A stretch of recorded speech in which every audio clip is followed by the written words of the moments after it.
ඔයා මගේ කඳුළු පිහදාන්න ඕනෙත් නෑ. මාව සනසන්න ඕනෙත් නෑ. හැබැයි මම පැය 24 මාත් එක්ක කතා කරගෙන හිටපු ගෑණියෙක්. මගේ හදවත රිදෙන තැනක් එනවා. දරා ගන්න බැරි තැනක් එනවා. ඒ වෙලාවට ඇවිල්ලා මගේ ලය පිරිමදින්න.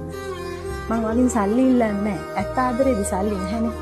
වෙන කිසිම බාහිර බලාපොරොත්තුවක් නැහැනේ. මම කියන්නේ මගෙත් එක්ක ඉන්න ඔයා නැති ලෝකයක් මම කොහොමද හිතන්නේ? මේ එක මුළු ජීවිත කාලෙම සමහරට මාසයක් දෙකක් අවුරුද්දක් දෙකක් හතරක් පහක් ඉඳලා එක පාරටම ගහකින් අටක් කපනවා වගේ කපලා මාව බිම දැම්මට පස්සේ මම කොහොමද දල්ලන්නේ?